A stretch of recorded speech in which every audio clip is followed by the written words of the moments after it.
श्री लक्ष्मी अष्टोत्तर शतनाम स्तोत्रम्। देव्युवाच देवदेव महादेव त्रिकालज्ञ महेश्वर करुणाकर देवेश भक्तानुग्रहकारक। अष्टोत्तरशतं लक्षम्याः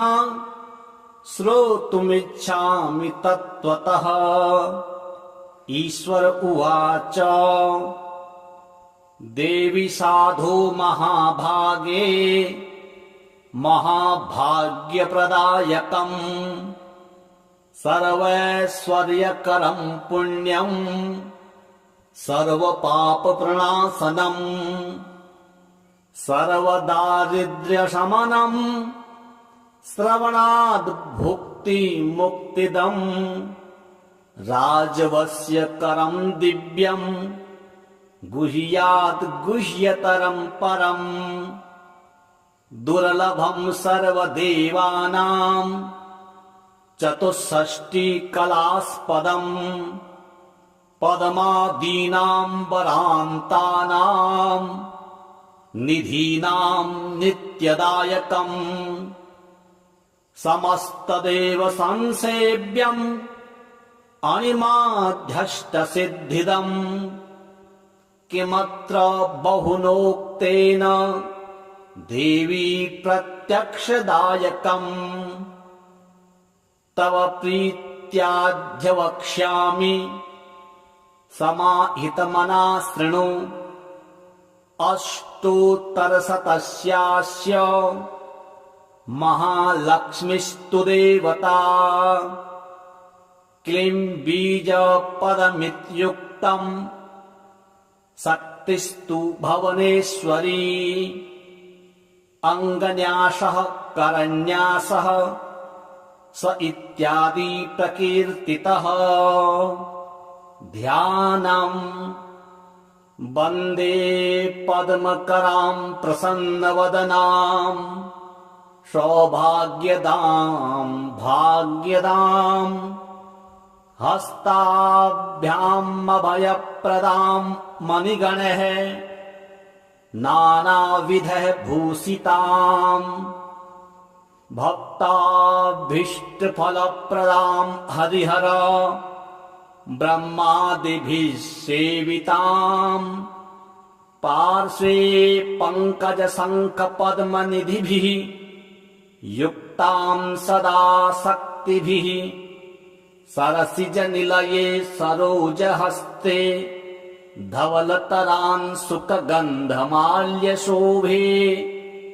भगवति हरिवल्लभे मनोज्ञे त्रिभुवन भूतिकरि प्रसीद मह्यम्। ॐ प्रकृतिं विकृतिं विद्यां सर्वभूतहितप्रदां श्रद्धां विभूतिं सुरभिं नमामि परमात्मिकम्। वाचं पद्मालयां पद्मां शुचिं स्वाहां स्वधां सुधां धन्यां हिरण्यमयीं लक्ष्मीं नित्यपुष्टां विभावरीम् अदितिं च दितिं दीप्तां वसुधां वसुधारिणीं नमामि कमलां कान्तां क्षमां क्षीरोदसंभवाम् अनुग्रहपरां बुद्धिं अनघां हरिवल्लभाम् अशोकाममृतां दीप्तां लोकशोकविनाशिनीं नमामि धर्मनिलयां करुणां लोकमातरम् पद्मप्रियां पद्महस्तां पद्माक्षीं पद्मसुन्दरीं पद्मोद्भवां पद्ममुखीं पद्मनाभप्रियां रमां पद्ममालाधरां देवीं पद्मिनीं पद्मगन्धिनीं पुण्यगन्धां सुप्रसन्नां प्रसादाभिमुखीं प्रभां नमामि चन्द्रवदनां चन्द्रां चन्द्रसहोदरीं चतुर्भुजां चन्द्ररूपां इन्दिरामिन्दुशीतलाम् आह्लादजननीं पुष्टिं शिवां शिवकारीं सतीं विमलां विश्वजननीं तुष्टिं दारिद्र्यनाशिनीं प्रीतिपुष्करिणीं शान्तां सकलमाल्याम्बरां श्रियं भास्करीं बिल्वनिलयां वरारोहां यशस्विनीं वसुन्धरामुदाराङ्गां हरिणीं हेममालिनीं धनधान्यकरीं सिद्धिं स्त्रैण सौम्यां शुभप्रदां नृपवेश्मगतानन्दां वरलक्ष्मीं वसुप्रदां शुभां हिरण्यप्राकारां समुद्रतनयां जयां नमामि मङ्गलां देवीं विष्णुवक्षस्थलस्थितां विष्णुपत्नीं प्रसन्नाक्षीं नारायणसमाश्रितां दारिद्र्यध्वंसिनीं देवीं सर्वोपद्रववारिणीं नवदुर्गां महाकालीं ब्रह्मविष्णुशिवात्मिकां त्रिकालज्ञानसम्पन्नां नमामि भुवनेश्वरीं लक्ष्मीं क्षीरसमुद्रजाज तनयां श्रीरङ्गधामेश्वरीं दासीभूतसमस्तदेववनितां लोकैकदीपाङ्कुरां श्रीमन्मन्दकटाक्षलब्धविभवद् ब्रह्मेन्द्रगङ्गाधरां त्वां विलोक्य कुटुम्बिनीं सरसिजां वन्दे मुकुन्दप्रियां मातर्नमामि कमले कमलायताक्षि श्रीविष्णुधृतकमलवासिनि विश्वमातः क्षीरोदजे कमलकोमलगर्भगौरी लक्ष्मी प्रसीद सततं समतां शरण्ये त्रिकालं यो जपेत् विद्वान् षण्मासं विजितेन्द्रियः दारिद्र्यध्वंसनं कृत्वा सर्वमाप्नोत यत्नतः देवी नाम सहस्रेषु पुण्यम् अष्टोत्तरं शतं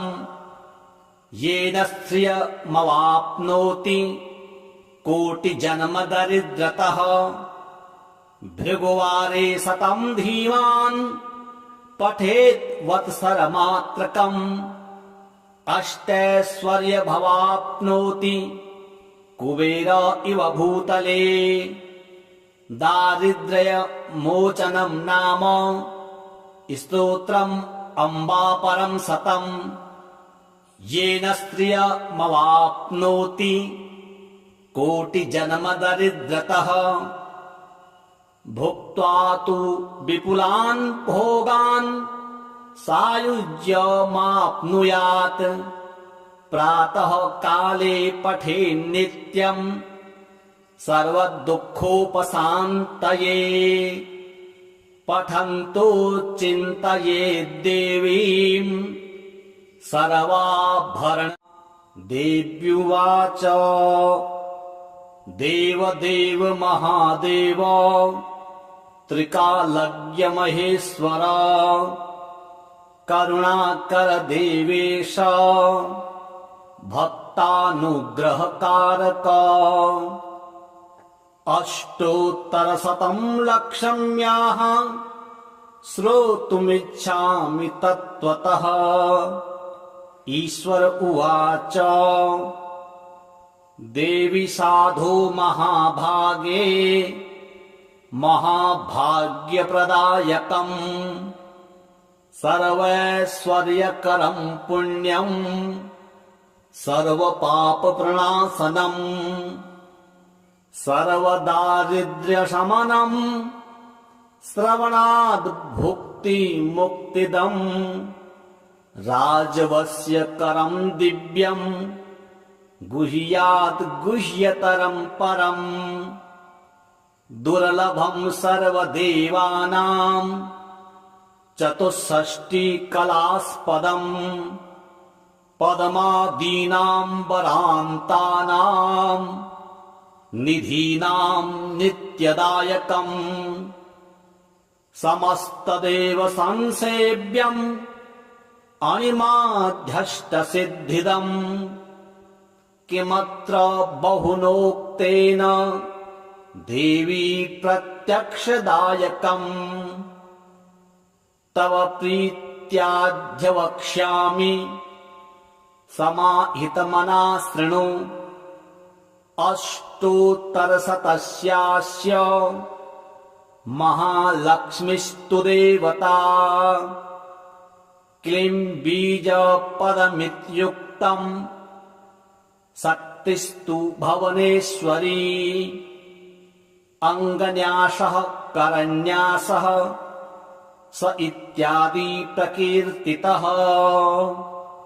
ध्यानम् वन्दे पद्मकरां प्रसन्नवदनां सौभाग्यदां भाग्यदां हस्ताभ्याम् अभयप्रदां मणिगणैः नानाविधैः भूषिताम् भक्ताभीष्टफलप्रदां हरिहर ब्रह्मादिभिः सेविताम् पार्श्वे पङ्कजशङ्खपद्मनिधिभिः युक्तां सदा शक्तिभिः सरसिजनिलये सरोजहस्ते धवलतरांशुकगन्धमाल्यशोभे भगवति हरिवल्लभे मनोज्ञे त्रिभुवन भूतिकरि प्रसीद मह्यम्। ॐ प्रकृतिं विकृतिं विद्यां सर्वभूतहितप्रदां श्रद्धां विभूतिं सुरभिं नमामि परमात्मिकम्। वाचं पद्मालयां पद्मां शुचिं स्वाहां स्वधां सुधां धन्यां हिरण्यमयीं लक्ष्मीं नित्यपुष्टां विभावरीम् अदितिं च दितिं दीप्तां वसुधां वसुधारिणीं नमामि कमलां कान्तां क्षमां क्षीरोदसंभवाम् अनुग्रहपरां बुद्धिं अनघां हरिवल्लभाम् अशोकाममृतां दीप्तां लोकशोकविनाशिनीं नमामि धर्मनिलयां करुणां लोकमातरम् पद्मप्रियां पद्महस्तां पद्माक्षीं पद्मसुन्दरीं पद्मोद्भवां पद्ममुखीं पद्मनाभप्रियां रमां पद्ममालाधरां देवीं पद्मिनीं पद्मगन्धिनीं पुण्यगन्धां सुप्रसन्नां प्रसादाभिमुखीं प्रभां नमामि चन्द्रवदनां चन्द्रां चन्द्रसहोदरीं चतुर्भुजां चन्द्ररूपां इन्दिरामिन्दुशीतलाम् आह्लादजननीं पुष्टिं शिवां शिवकारीं सतीं विमलां विश्वजननीं तुष्टिं दारिद्र्यनाशिनीं प्रीतिपुष्करिणीं शान्तां सकलमाल्याम्बरां श्रियं भास्करीं बिल्वनिलयां वरारोहां यशस्विनीं वसुन्धरा मुदाराङ्गां हरिणीं हेममालिनीं धनधान्यकरीं सिद्धिं स्त्रैण सौम्यां शुभप्रदां नृपवेश्मगतानन्दां वरलक्ष्मीं वसुप्रदां शुभां हिरण्यप्राकारां समुद्रतनयां जयां नमामि मङ्गलां देवीं विष्णुवक्षस्थलस्थितां विष्णुपत्नीं प्रसन्नाक्षीं नारायणसमाश्रितां दारिद्र्यध्वंसिनीं देवीं सर्वोपद्रववारिणीं नवदुर्गां महाकालीं ब्रह्मविष्णुशिवात्मिकां त्रिकालज्ञानसम्पन्नां नमामि भुवनेश्वरीं लक्ष्मीं क्षीरसमुद्रजाज तनयां श्रीरङ्गधामेश्वरीं दासीभूतसमस्तदेववनितां लोकैकदीपाङ्कुरां श्रीमन्मन्दकटाक्षलब्धविभवद् ब्रह्मेन्द्रगङ्गाधरां त्वां विलोक्य कुटुम्बिनीं सरसिजां वन्दे मुकुन्दप्रियां मातर्नमामि कमले कमलायताक्षि श्रीविष्णुधृतकमलवासिनि विश्वमातः क्षीरोदजे कमलकोमलगर्भगौरी लक्ष्मी प्रसीद सततं समतां शरण्ये त्रिकालं यो जपेत् विद्वान् षण्मासं विजितेन्द्रियः दारिद्र्यध्वंसनं कृत्वा सर्वमाप्नोति यत्नतः देवी नाम सहस्रेषु पुण्यम् अष्टोत्तरं शतं येन श्रियमवाप्नोति कोटिजन्मदरिद्रतः भृगुवारे शतं धीमान् पठेत् वत्सरमात्रकम् अष्टैश्वर्यमवाप्नोति कुबेर इव भूतले दारिद्र्यमोचनं नाम स्तोत्रम् अम्बापरं शतं येन श्रियमवाप्नोति कोटिजन्मदरिद्रतः भुक्त्वा तु विपुलान् भोगान् सायुज्यमाप्नुयात् प्रातः काले पठेन्नित्यम् सर्वदुःखोपशान्तये पठन्तो चिन्तयेद्देवीं सर्वाभरण देव्युवाच देवदेव महादेव त्रिकालज्ञ महेश्वर करुणाकर देवेश भक्तानुग्रहकारक अष्टोत्तरशतं लक्ष्म्याः श्रोतुमिच्छामि तत्त्वतः ईश्वर उवाच देवी साधो महाभागे महाभाग्यप्रदायकम् सर्वैश्वर्यकरं पुण्यम् सर्वपापप्रणाशनम् सर्वदारिद्र्यशमनम् श्रवणाद् भुक्ति मुक्तिदम् राजवस्य करम् दिव्यम् गुह्यात् गुह्यतरम् परम् दुर्लभम् सर्वदेवानाम् चतुष्षष्टिकलास्पदम् पद्मादीनाम् वरान्तानाम् निधीनाम् नित्यदायकम् समस्तदेव संसेव्यम् अणिमाध्यष्टसिद्धिदम्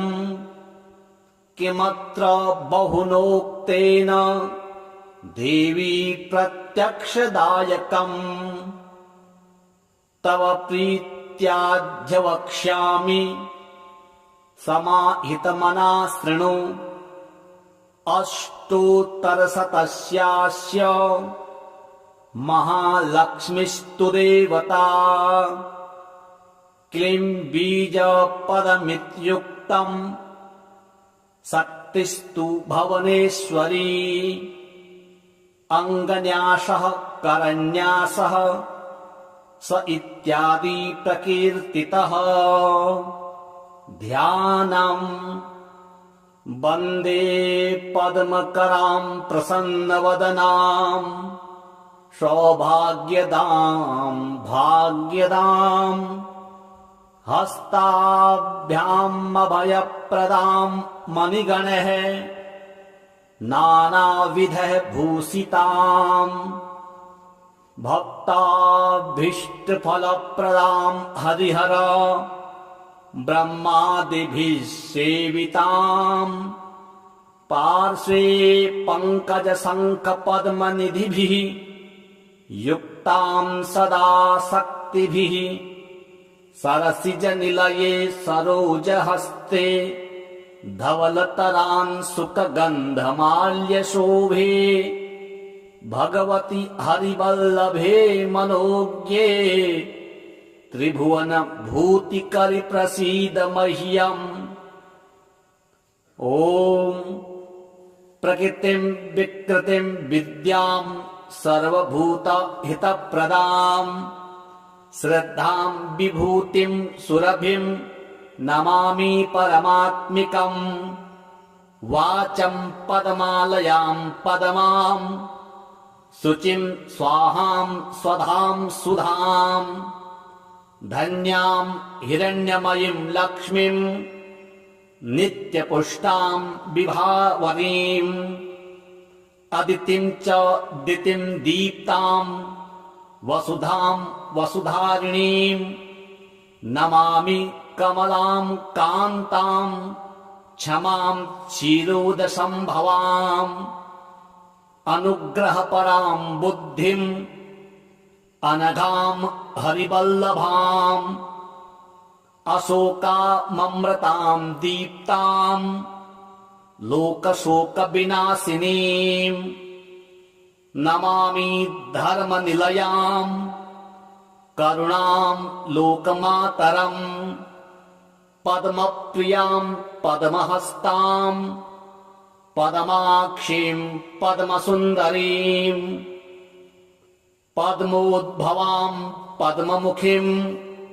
पद्मनाभप्रियां रमां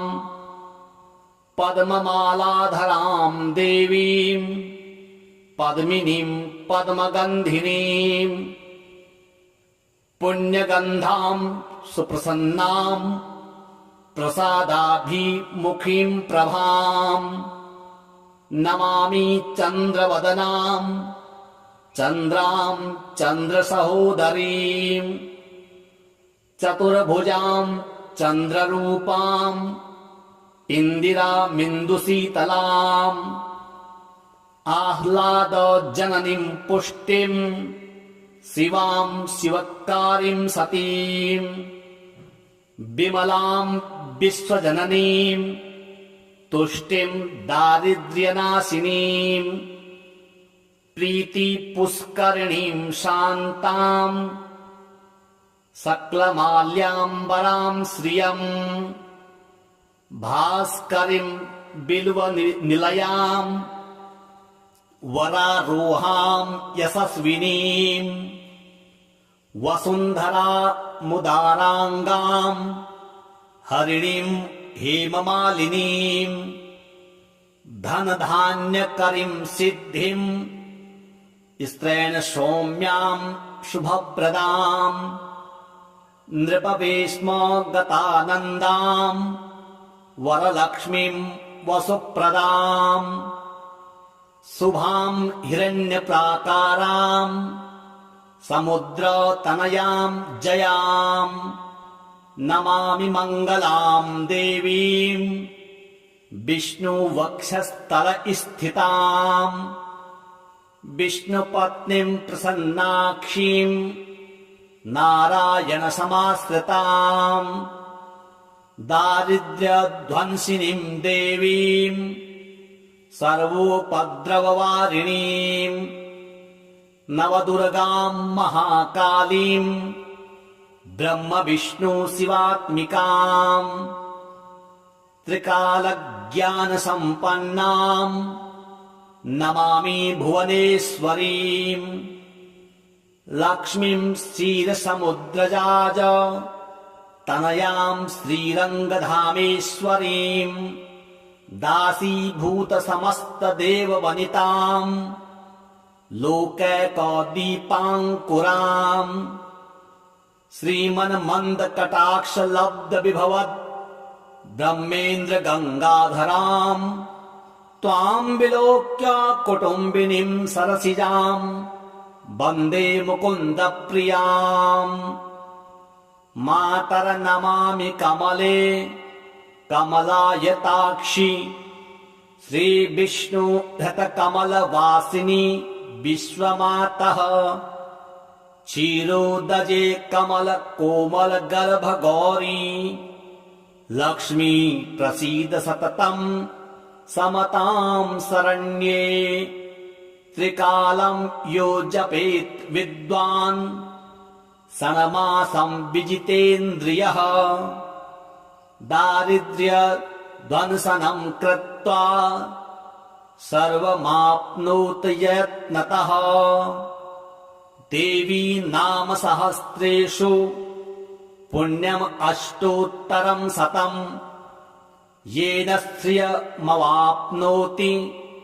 कोटिजन्मदरिद्रतः भृगुवारे शतम् धीमान् पठेत् वत्सरमात्रकम् अष्टैश्वर्यमवाप्नोति कुबेर इव भूतले दारिद्र्यमोचनम् नाम स्तोत्रम् अम्बापरम् शतम् येन श्रियमवाप्नोति कोटिजन्मदरिद्रतः भुक्त्वा तु विपुलान् भोगान् सायुज्यमाप्नुयात् प्रातः काले पठेन्नित्यम् सर्वदुःखोपशान्तये पठन्तो चिन्तयेद्देवीम् सर्वाभरण देव्युवाच देवदेव महादेव त्रिकालज्ञ महेश्वर करुणाकर देवेश भक्तानुग्रहकारक अष्टोत्तरशतम् लक्षम्याः श्रोतुमिच्छामि तत्त्वतः ईश्वर उवाच देवी साधो महाभागे महाभाग्यप्रदायकम् सर्वैश्वर्यकरम् पुण्यम् सर्वपापप्रणाशनम् सर्वदारिद्र्यशमनम् श्रवणाद् भुक्तिमुक्तिदम् राजवस्यकरम् दिव्यम् गुह्यात् गुह्यतरम् परम् दुर्लभम् सर्वदेवानाम् चतुष्षष्टिकलास्पदम् पद्मादीनाम् वरान्तानाम् निधीनाम् नित्यदायकम् समस्तदेव संसेव्यम् अणिमाध्यष्टसिद्धिदम् किमत्र बहुनोक्तेन देवी प्रत्यक्षदायकम् तव प्रीत्याद्य वक्ष्यामि समाहितमना शृणु अष्टोत्तरशतस्यास्य महालक्ष्मीस्तु देवता क्लीं बीजपदमित्युक्तम्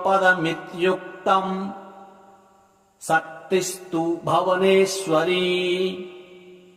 अङ्गन्यासः करन्यासः स इत्यादि प्रकीर्तितः ध्यानम् वन्दे पद्मकरां प्रसन्नवदनां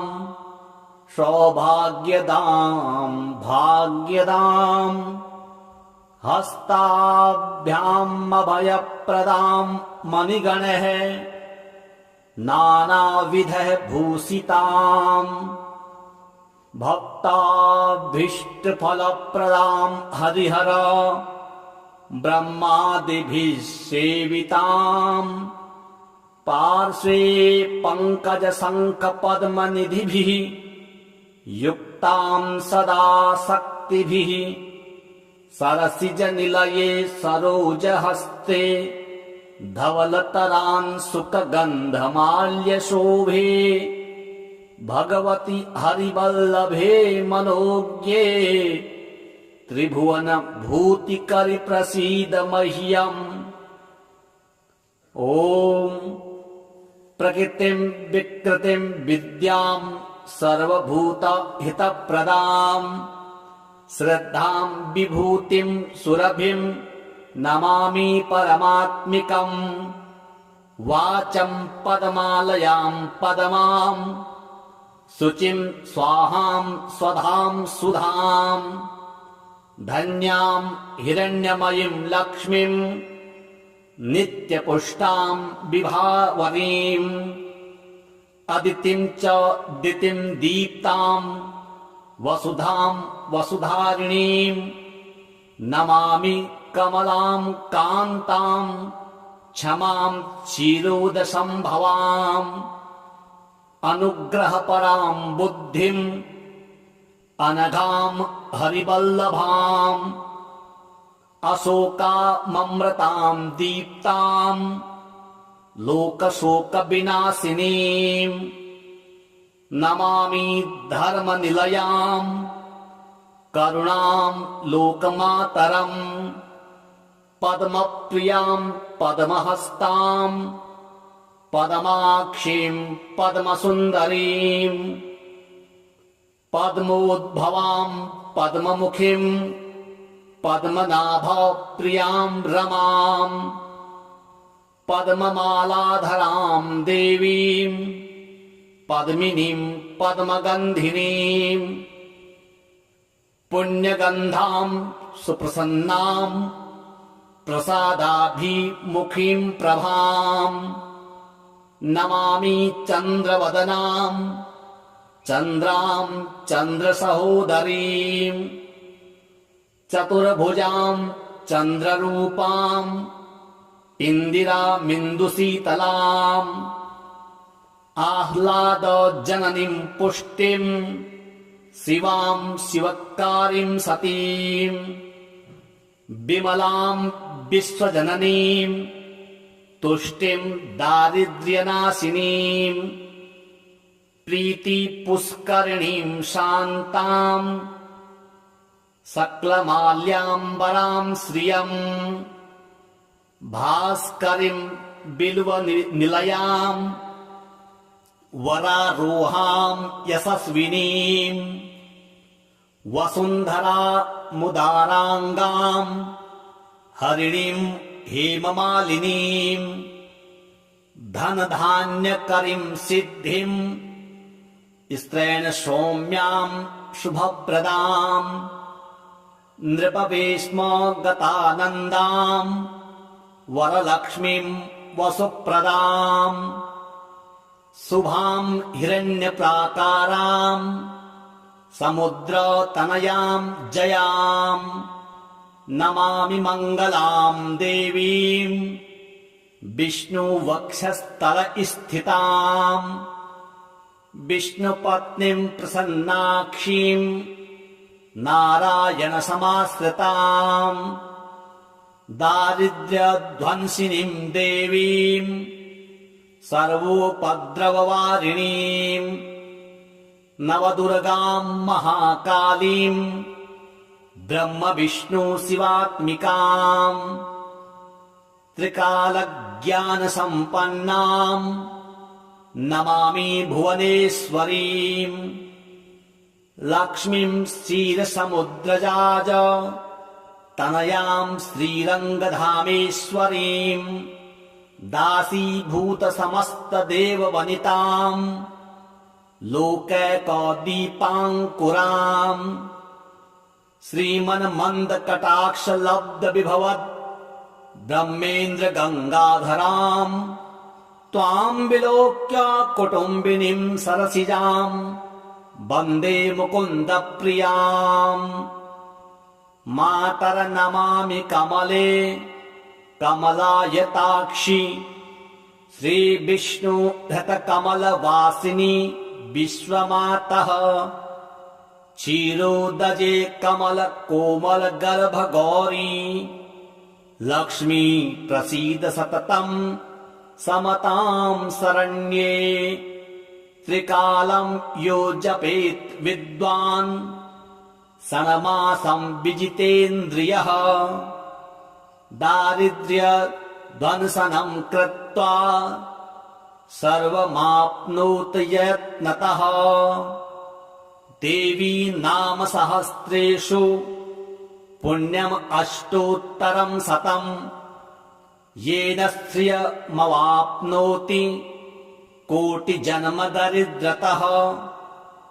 भृगुवारे शतं धीमान् पठेत् वत्सरमात्रकम् अष्टैश्वर्यमवाप्नोति कुबेर इव भूतले दारिद्र्यमोचनं नाम स्तोत्रम् अम्बापरं शतं येन स्त्रियमवाप्नोति कोटिजन्मदरिद्रतः भुक्त्वा तु विपुलान् भोगान् सायुज्यमाप्नुयात्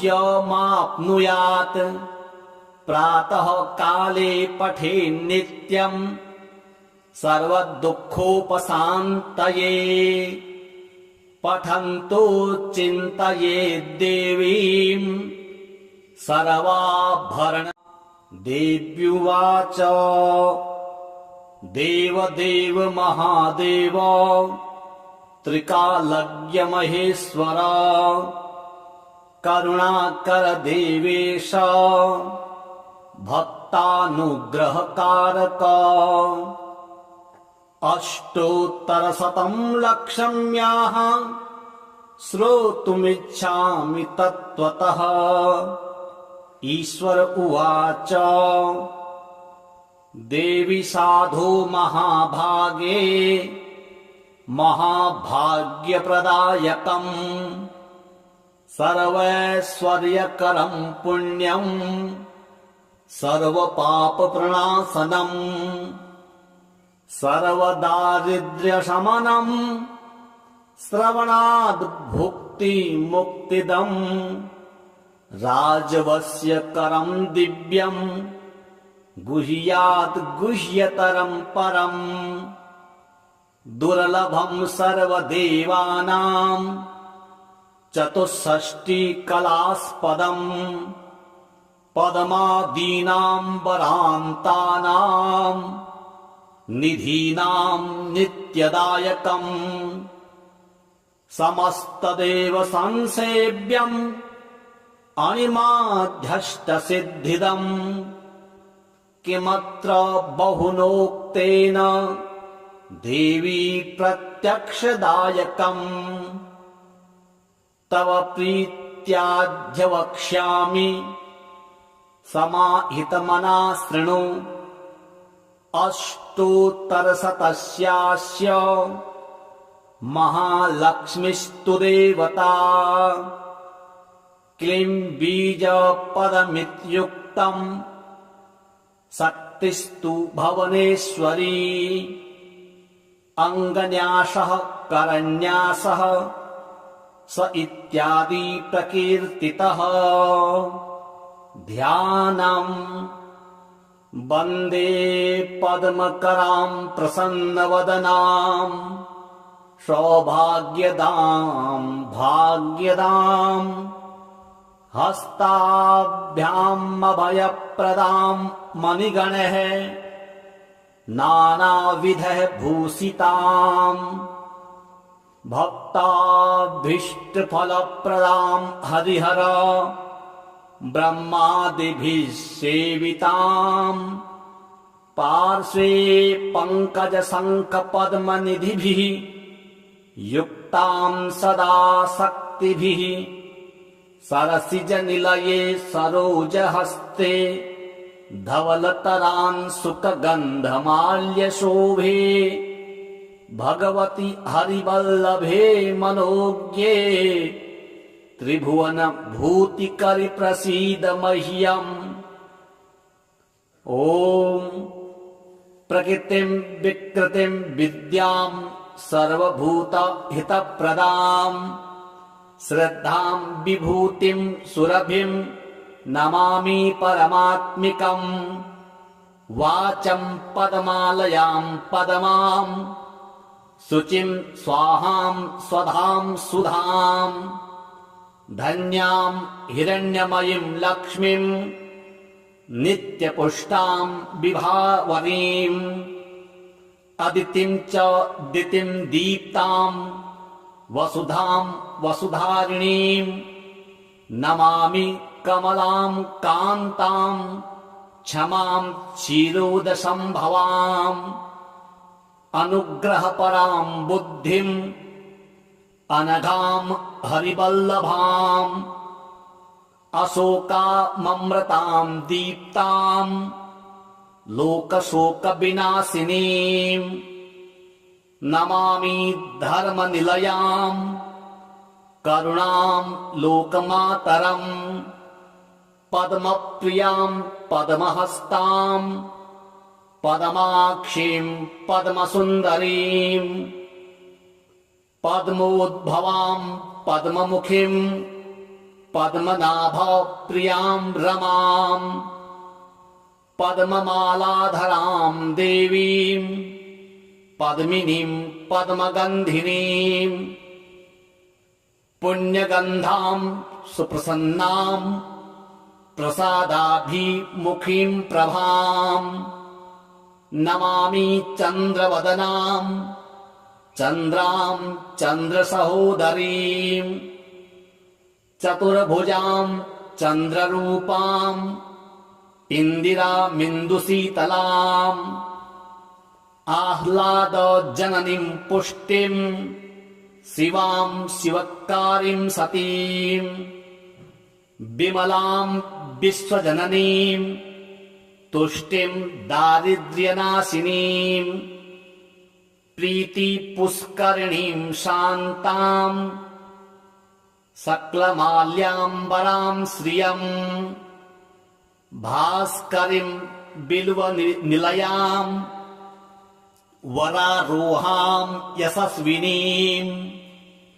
वसुन्धरामुदाराङ्गां हरिणीं हेममालिनीं धनधान्यकरीं सिद्धिं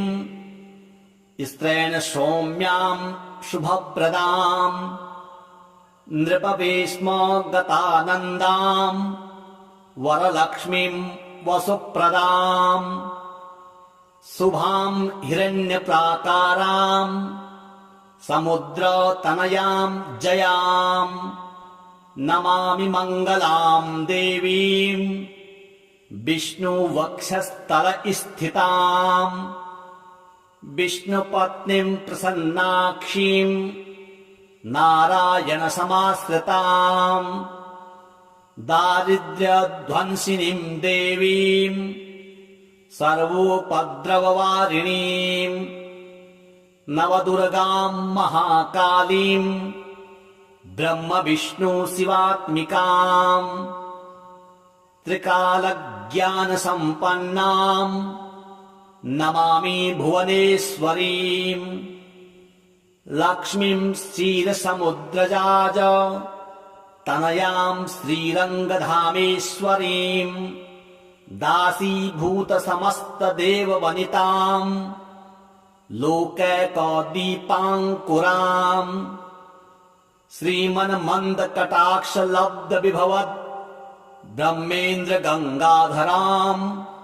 त्वां विलोक्य कुटुम्बिनीं सरसिजां वन्दे मुकुन्दप्रियाम् मातर्नमामि कमले कमलायताक्षि श्रीविष्णुधृतकमलवासिनि विश्वमातः क्षीरोदजे कमलकोमलगर्भगौरी लक्ष्मी प्रसीद सततं समतां शरण्ये त्रिकालं यो जपेत् विद्वान् षण्मासं विजितेन्द्रियः दारिद्र्यध्वंसनं कृत्वा सर्वमाप्नोत यत्नतः देवी नाम सहस्रेषु पुण्यम् अष्टोत्तरं शतं येन श्रियमवाप्नोति कोटिजन्मदरिद्रतः भृगुवारे शतं धीमान् पठेत् वत्सरमात्रकम् अष्टैश्वर्यमवाप्नोति कुबेर इव भूतले दारिद्र्यमोचनं नाम स्तोत्रम् अम्बापरं शतं येन स्त्रियमवाप्नोति कोटिजन्मदरिद्रतः भुक्त्वा तु विपुलान् भोगान् सायुज्यमाप्नुयात् प्रातः काले पठेन्नित्यम् सर्वदुःखोपशान्तये पठन्तो चिन्तयेद्देवीम् सर्वाभरण देव्युवाच देवदेव महादेव त्रिकालज्ञ महेश्वर करुणाकर देवेश भक्तानुग्रहकारक अष्टोत्तरशतं लक्ष्म्याः श्रोतुमिच्छामि तत्त्वतः ईश्वर उवाच देवी साधो महाभागे महाभाग्यप्रदायकम् सर्वैश्वर्यकरं पुण्यं सर्वपापप्रणाशनम् सर्वदारिद्र्यशमनम् श्रवणाद् भुक्तिमुक्तिदम् राजवस्यकरं दिव्यम् गुह्यात् गुह्यतरं परम् दुर्लभं सर्वदेवानां चतुष्षष्टिकलास्पदम् पद्मादीनां वरान्तानां निधीनां नित्यदायकम् समस्तदेव संसेव्यम् अणिमाध्यष्टसिद्धिदम् किमत्र बहुनोक्तेन देवी प्रत्यक्षदायकम् तव प्रीत्याद्य वक्ष्यामि समाहितमना शृणु अष्टोत्तरशतस्यास्य महालक्ष्मीस्तु देवता क्लीं बीजपदमित्युक्तम् शक्तिस्तु भुवनेश्वरी अङ्गन्यासः करन्यासः स इत्यादि प्रकीर्तितः ध्यानम् वन्दे पद्मकरां प्रसन्नवदनां सौभाग्यदां भाग्यदां हस्ताभ्याम् अभयप्रदां मणिगणैः नानाविधः भूषितां भक्ताभीष्टफलप्रदां हरिहर ब्रह्मादिभिः सेवितां पार्श्वे पङ्कजशङ्खपद्मनिधिभिः युक्तां सदा शक्तिभिः सरसिजनिलये सरोजहस्ते धवलतरांशुकगन्धमाल्यशोभे भगवति हरिवल्लभे मनोज्ञे त्रिभुवनभूतिकरि प्रसीद मह्यम्। ॐ प्रकृतिं विकृतिं विद्यां सर्वभूतहितप्रदां श्रद्धां विभूतिं सुरभिं नमामि परमात्मिकम्। वाचं पदमालयां पदमां शुचिं स्वाहां स्वधां सुधां धन्यां हिरण्यमयीं लक्ष्मीं नित्यपुष्टां विभावरीम् अदितिं च दितिं दीप्तां वसुधां वसुधारिणीं नमामि कमलां कान्तां क्षमां क्षीरोदसंभवाम् अनुग्रहपरां बुद्धिम् अनघां हरिवल्लभाम् अशोकाममृतां दीप्तां लोकशोकविनाशिनीं नमामि धर्मनिलयां करुणां लोकमातरम् पद्मप्रियां पद्महस्तां पद्माक्षीं पद्मसुन्दरीं पद्मोद्भवां पद्ममुखीं पद्मनाभप्रियां रमां पद्ममालाधरां देवीं पद्मिनीं पद्मगन्धिनीं पुण्यगन्धां सुप्रसन्नां प्रसादाभिमुखीं प्रभां नमामि चन्द्रवदनां चन्द्रां चन्द्रसहोदरीं चतुर्भुजां चन्द्ररूपां इन्दिरामिन्दुशीतलाम् आह्लादजननीं पुष्टिं शिवां शिवकारीं सतीं विमलां विश्वजननीं तुष्टिं दारिद्र्यनाशिनीं प्रीतिपुष्करिणीं शान्तां सकलमाल्याम्बरां श्रियम् भास्करीं बिल्वनिलयां वरारोहां यशस्विनीं वसुन्धरामुदाराङ्गां हरिणीं हेममालिनीं धनधान्यकरीं सिद्धिं स्त्रैण सौम्यां शुभप्रदां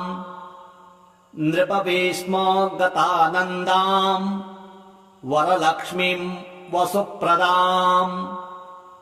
शुभां हिरण्यप्राकारां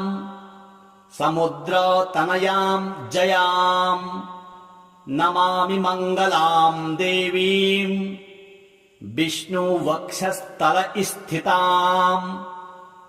विष्णुपत्नीं प्रसन्नाक्षीं नारायणसमाश्रितां दारिद्र्यध्वंसिनीं देवीं सर्वोपद्रववारिणीं नवदुर्गां महाकालीं ब्रह्मविष्णुशिवात्मिकां त्रिकालज्ञानसम्पन्नां नमामि भुवनेश्वरीं लक्ष्मीं क्षीरसमुद्रजाज तनयां श्रीरङ्गधामेश्वरीं दासीभूतसमस्तदेववनितां लोकैकदीपाङ्कुराम् श्रीमन्मन्दकटाक्षलब्धविभवद् ब्रह्मेन्द्र गङ्गाधराम् त्वाम् विलोक्य कुटुम्बिनीम् सरसिजाम् वन्दे मुकुन्द प्रियाम्। मातर नमामि कमले कमलायताक्षि श्रीविष्णु धृतकमलवासिनि विश्वमातः क्षीरोदजे कमल कोमल गर्भ गौरी लक्ष्मी प्रसीद सततम् समतां शरण्ये। त्रिकालं यो जपेत् विद्वान् षण्मासं विजितेन्द्रियः दारिद्र्यध्वंसनं कृत्वा सर्वमाप्नोति यत्नतः। देवी नाम सहस्रेषु पुण्यम् अष्टोत्तरं शतम् येन श्रियमवाप्नोति कोटिजन्म दरिद्रतः। भृगुवारे शतं धीमान् पठेत् वत्सरमात्रकम् अष्टैश्वर्यमवाप्नोति कुबेर इव भूतले। दारिद्र्यमोचनं नाम स्तोत्रम् अम्बापरं शतम् येन श्रियमवाप्नोति कोटिजन्म दरिद्रतः। भुक्त्वा तु विपुलान् भोगान् सायुज्यमाप्नुयात्। प्रातः काले पठेन्नित्यम् सर्वदुःखोपशान्तये। पठन्तो चिन्तयेद्देवीम् सर्वाभरण